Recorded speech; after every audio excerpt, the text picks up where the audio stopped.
नमस्कार दोस्तों, आपका स्वागत है हमारे YouTube चैनल की कहानी सजा के भाग 2 में।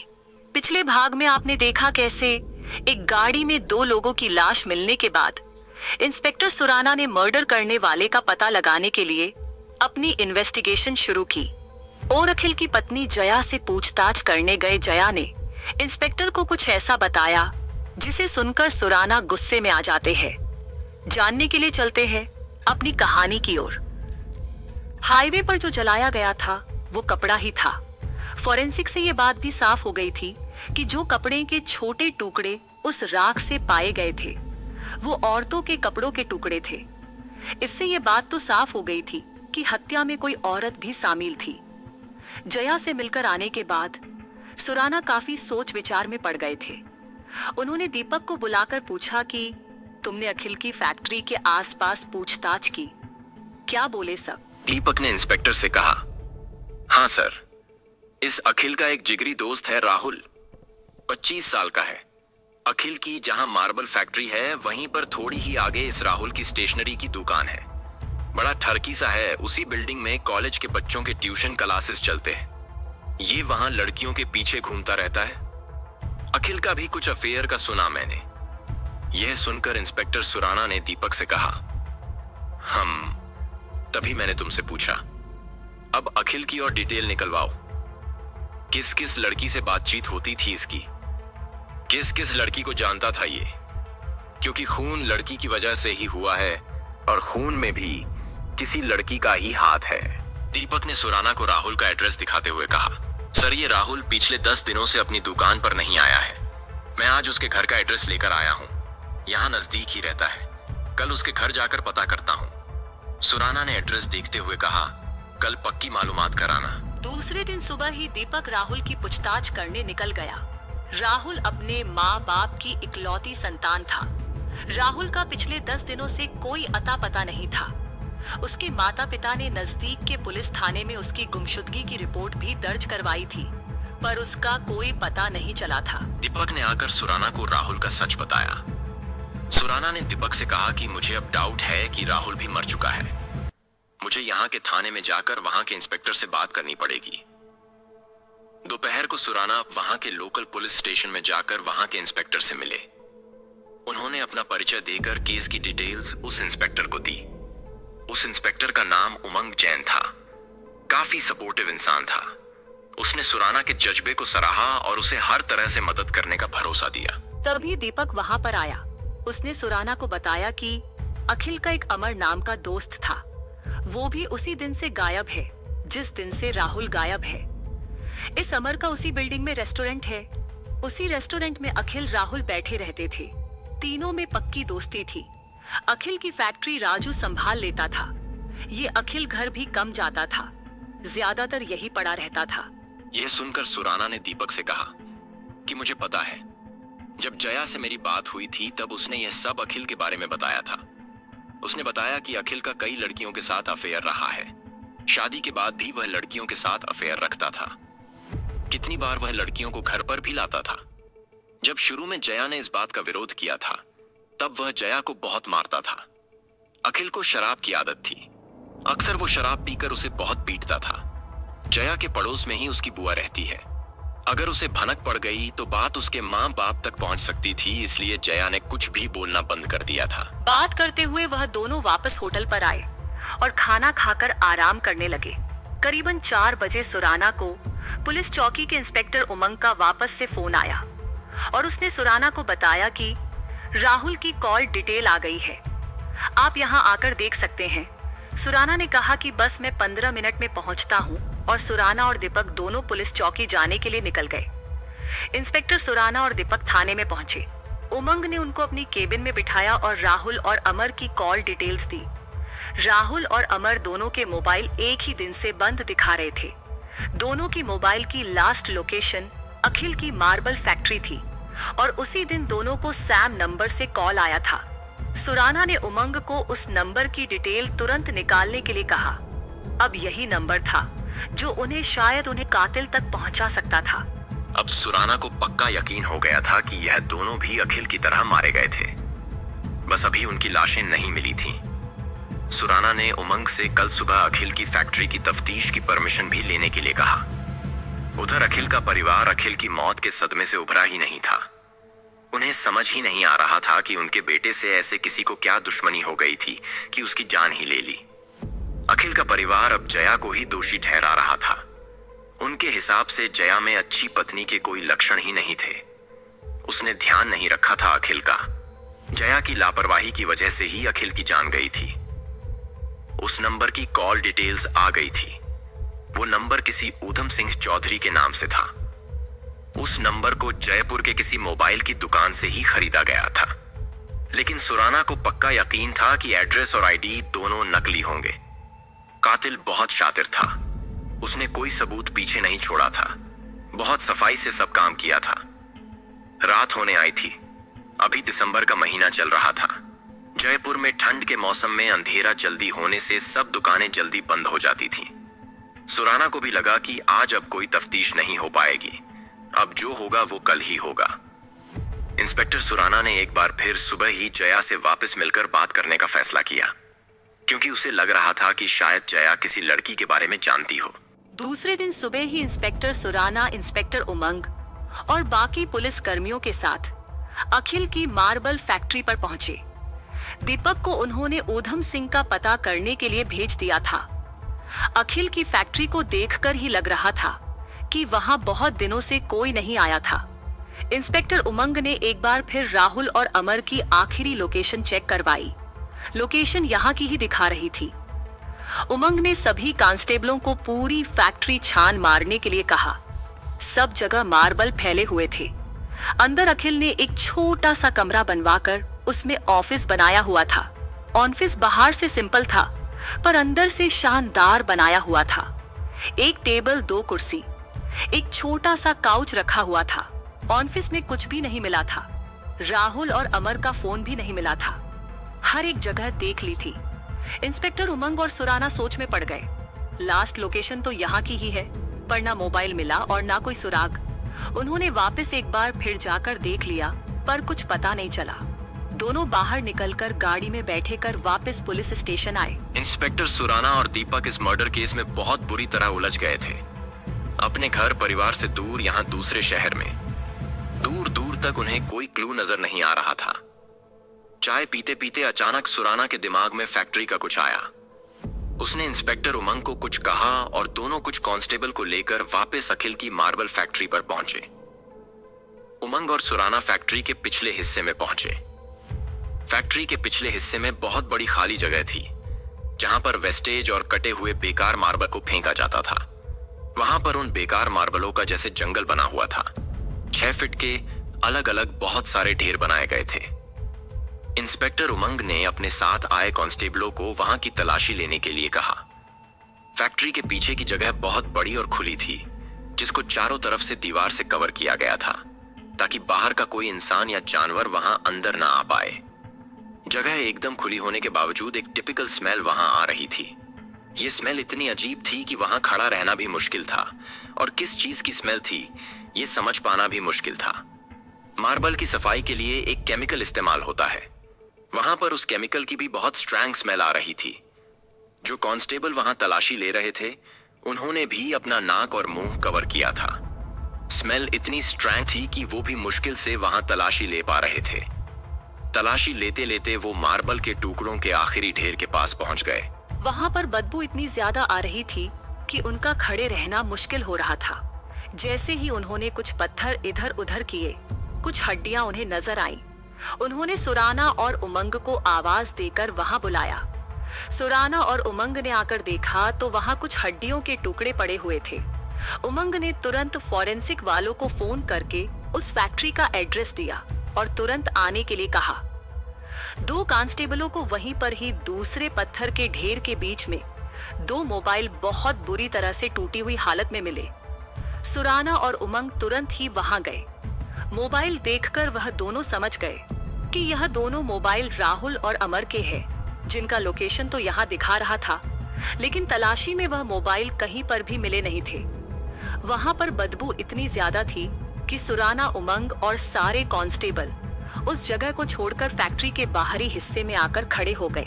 क्योंकि फोरेंसिक वालों को आने में अभी समय था और उस जगह पर खड़ा होना नामुमकिन था। अचानक उमंग ने सुराना से पूछा कि आपके दिमाग में यह जगह कहां से आई।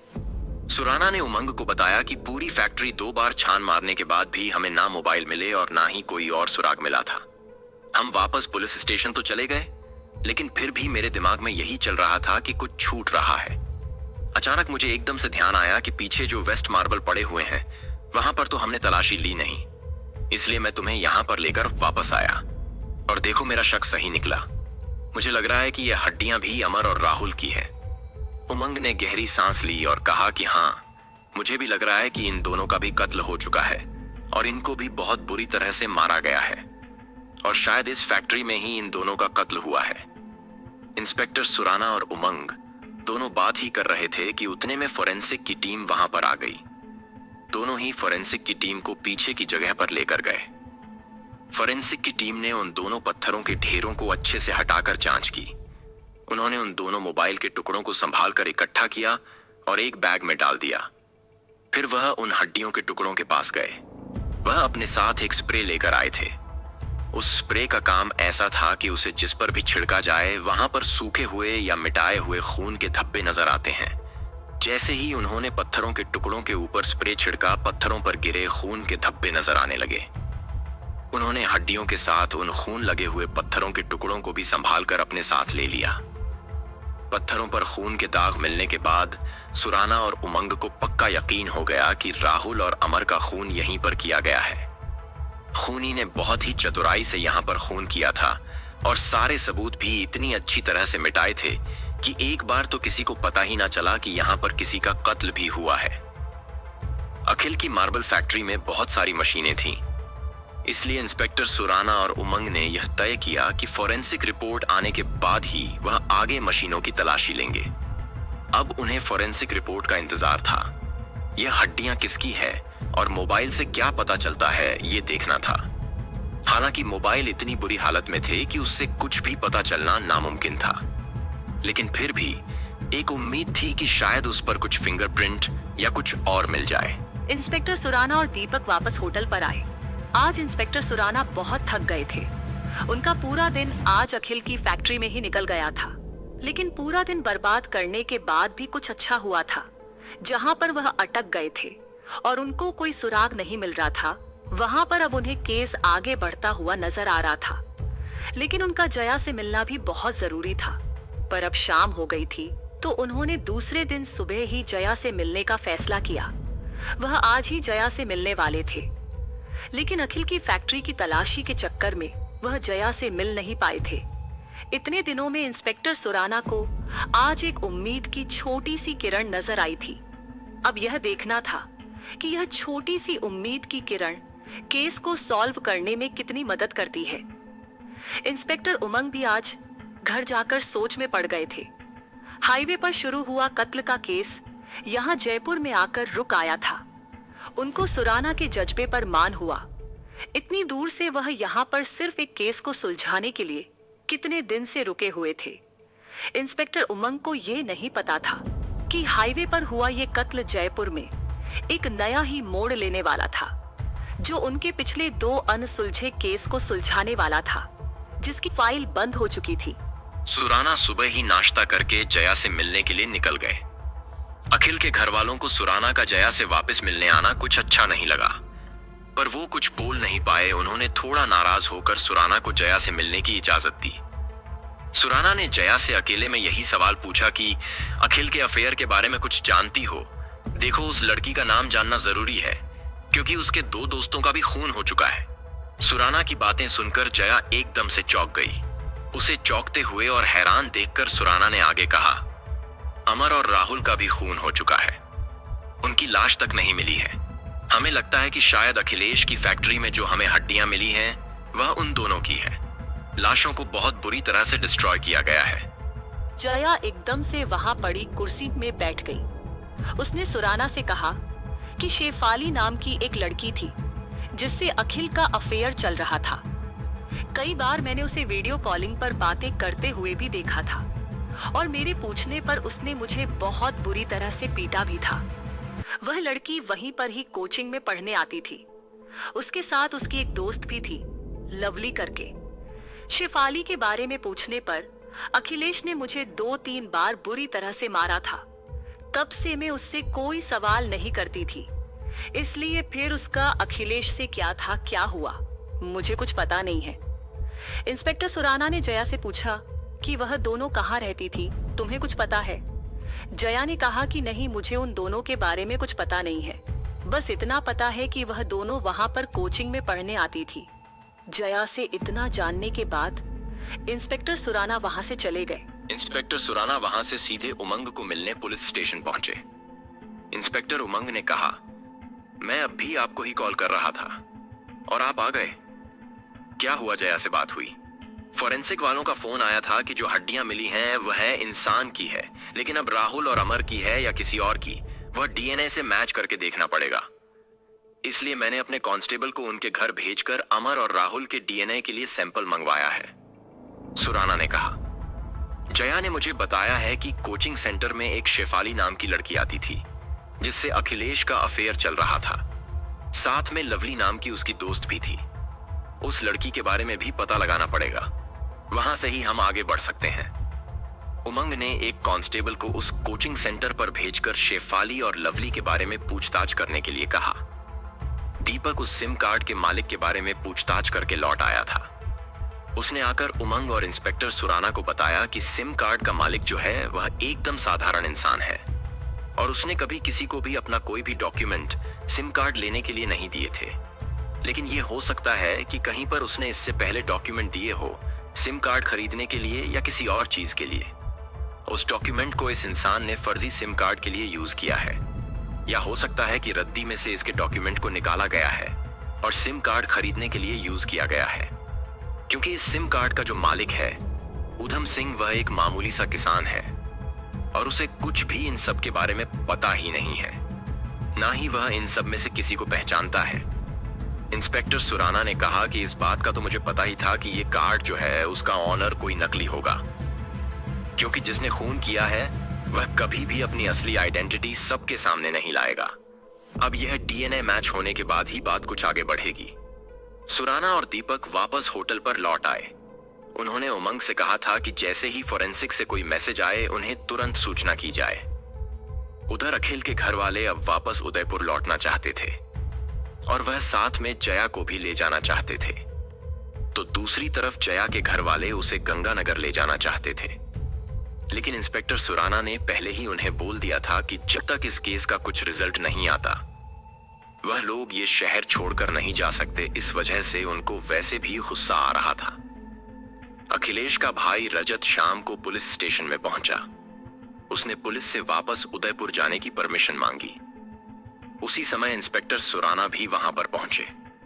उन्होंने रजत को साफ तौर पर मना कर दिया, यह केस बहुत ही उलझा हुआ है। जब तक अखिलेश के कातिल का पता नहीं चलता आप लोग इस शहर को छोड़कर नहीं जा सकते हैं। इंस्पेक्टर सुराना ने रजत से कहा कि मैं भी अपना सब काम धंधा घर परिवार छोड़कर अजमेर से यहां पर आकर बैठा हुआ हूं, और वैसे भी मैं आपको बताने वाला था कि सिर्फ अखिलेश और राजू का नहीं, अखिलेश के 2 दोस्त अमर और राहुल भी लापता है और शायद उनका भी कत्ल हो चुका है। अब यह सिर्फ अखिलेश के खून से नहीं जुड़ा है, यह मामला अब और पेचीदा हो गया है। शाम को इंस्पेक्टर उमंग पर फोन आया कि आपके इलाके में जो कोचिंग क्लास है वहां पर पड़ा रहे एक टीचर विजय की लाश जयपुर से विराटनगर जाने वाले हाईवे के पास मिली है। हमने लाश को पोस्टमार्टम में भेज दिया है। अगर आप यहां पर आए तो अच्छा रहेगा। मैं आपको उस शख्स की डिटेल भेज रहा हूं। इंस्पेक्टर उमंग ने ठीक है कहकर फोन रख दिया। अब वह विजय की डिटेल के आने का इंतजार करने लगे। कुछ ही मिनटों में उनके पास विजय की डिटेल आ गई। डिटेल देखकर उन्हें थोड़ा झटका लगा, क्योंकि विजय वहीं पर ही जॉब करता था जिस कोचिंग सेंटर से अखिलेश, अमर और राहुल का कनेक्शन था। उसने इंस्पेक्टर सुराना को कॉल करके इस विजय के बारे में और उसके खून के बारे में बताया। इंस्पेक्टर सुराना ने कहा कि आप विराटनगर मुझे भी अपने साथ लेकर जाइए, मैं बस थोड़ी देर में आपको पुलिस स्टेशन पर मिलता हूं। इंस्पेक्टर सुराना और दीपक थोड़ी ही देर में उमंग के पुलिस स्टेशन में पहुंच गए। इंस्पेक्टर उमंग अपने साथ एक कांस्टेबल को लेकर उन दोनों के साथ विराटनगर जाने के लिए निकल गए। जाने से पहले इंस्पेक्टर उमंग ने एक कांस्टेबल को विजय की पूछताछ के लिए उस कोचिंग सेंटर में भेजा। उसने उस कांस्टेबल को कहा कि जब तक हम वापस आते हैं तुम विजय की पूरी डिटेल निकाल कर रखो। इंस्पेक्टर सुराना और उमंग विराट नगर के पुलिस स्टेशन में पहुंचे। वहां के इंस्पेक्टर उन्हें लेकर वहां की सरकारी हॉस्पिटल में गए, जहां पर विजय की लाश को पोस्टमार्टम के लिए ले जाया गया था। पोस्टमार्टम करने वाले डॉक्टर ने ऊपरी तौर पर उन दोनों को यही बताया कि इसके पेट में से भारी मात्रा में नींद की दवाई मिली है और इसका गला किसी तेज हथियार से काटा गया है और शायद जब इसका कत्ल हुआ तब यह नींद में था, इसलिए उसने अपने बचाव के लिए कोई प्रयत्न नहीं किया है और इसके कत्ल को हुए 24 घंटे हो चुके हैं, यानी शायद कल दोपहर से शाम के बीच में इसका कत्ल हुआ है। बाकी की पक्की जानकारी हम पोस्टमार्टम पूरा होने के बाद ही आपको दे सकते हैं। इंस्पेक्टर सुराना के लिए इतनी जानकारी भी काफी थी। उन्हें तुरंत ही एहसास हो गया कि हो ना हो यह कत्ल भी उन कत्लों के साथ में जुड़ा हुआ है। उसने इंस्पेक्टर उमंग से कहा कि मुझे बहुत स्ट्रॉन्ग वाली फीलिंग आ रही है कि यह कत्ल भी अखिलेश, अमर और राहुल की कत्ल के साथ ही जुड़ा हुआ है। इसका कत्ल भी उसी तरीके से किया गया है जिस तरीके से अखिलेश का कत्ल किया गया था। अखिलेश और राजू का कत्ल भी ऐसे ही हुआ था। इसकी पक्की जानकारी निकालना बहुत जरूरी है क्योंकि उन सब की कुछ ज्यादा डिटेल नहीं मिली है, लेकिन ये खून अभी ताजा हुआ है तो हम बहुत कुछ जानकारी निकाल सकते हैं।